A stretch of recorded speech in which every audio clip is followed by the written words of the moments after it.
Much of what we treat as the permanent architecture of our lives, our borders, currency, and legal codes, exists only as long as we agree. We navigate these systems with the same certainty we apply to the laws of physics, treating a national boundary or a fiat currency as if they were as immutable as gravity. But these are collective fictions. They are useful tools that function only through a shared, fragile agreement. If a critical mass of people stops believing in a currency or a border, the structure simply evaporates. When we mistake these social agreements for physical realities, we lose the ability to see the actual systemic risks growing beneath them. To understand the stability of our world, we have to audit the illusions we've built, starting with the biology of the mind itself.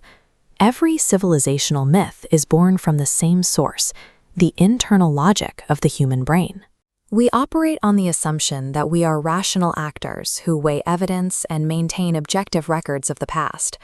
However, neuroscience reveals that our decisions are largely driven by ancient emotional heuristics, while our memories are not recordings but reconstructions, constantly altered by our present feelings and social pressures.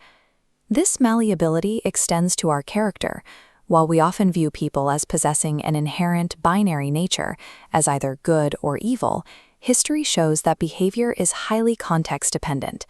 Under specific systemic pressures, ordinary individuals participate in atrocities, and under different incentives, they display remarkable altruism.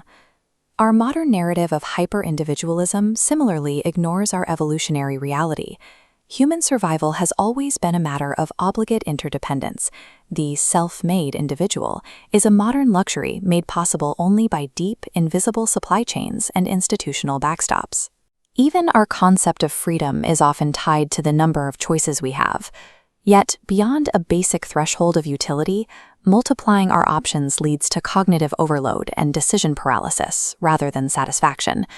Industrialized society leverages these traits by optimizing for economic throughput, by tying individual moral worth directly to productivity and promising fulfillment through a hedonic treadmill of consumption. The system keeps us perpetually dissatisfied and searching for resolution in the next purchase. When these individual vulnerabilities, our reconstructive memory, our susceptibility to choice overload, and our drive for consumption are baked into our institutions, they don't disappear. They become the structural features of the systems we live within, scaling our individual blind spots into collective risks.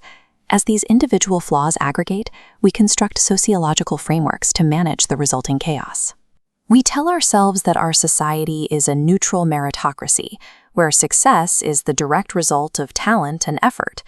This narrative obscures the massive impact of initial conditions, like one's starting capital or even a zip code, allowing those who succeed to feel entirely responsible for their position, while rationalizing indifference toward those who struggle.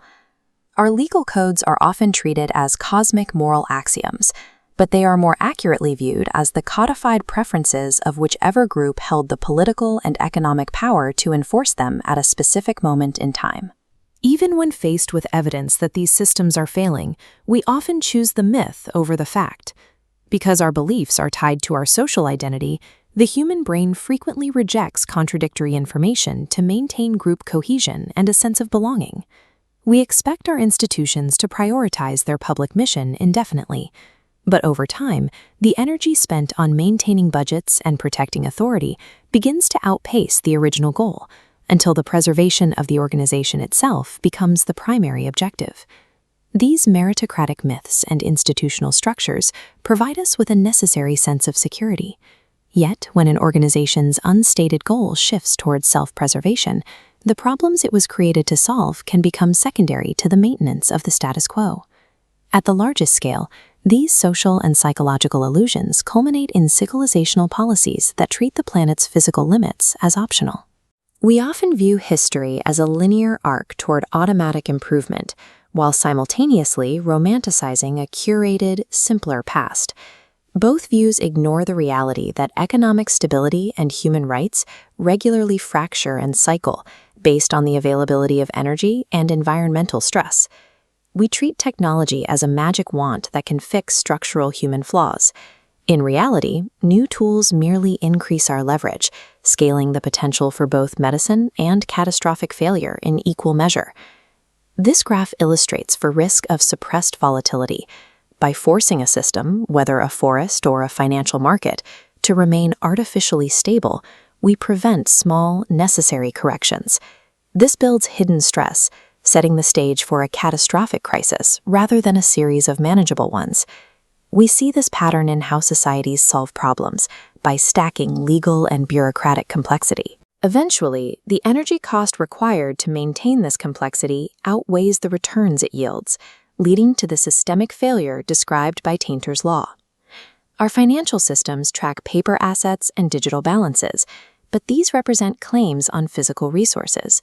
A bank account or a stock portfolio only has value so long as there's usable energy, arable land, and clean water to back them up. We operate on the anthropocentric belief that we exist outside of nature. By treating the biosphere as a resource closet or an external dump, we ignore the reality that we are a wholly dependent subsystem within it. This disconnect leads to the ultimate civilizational assumption that we can sustain infinite economic growth within the closed, finite thermodynamic system of our planet. By using complexity and financial abstractions to bypass hard physical boundaries, advanced societies often engineer the very conditions for their own disintegration. Modern civilization is currently navigating a period of profound cognitive dissonance, prioritizing economic and social myths over the biophysical realities of the Earth. True resilience, for both the individual and the species, requires us to move past these collective fictions and realign our systems with the biological and physical constraints of the world we actually inhabit. Thank you for watching. This exploration of complex systems was supported by Synestec Systems LLC and founder Shane Persinger.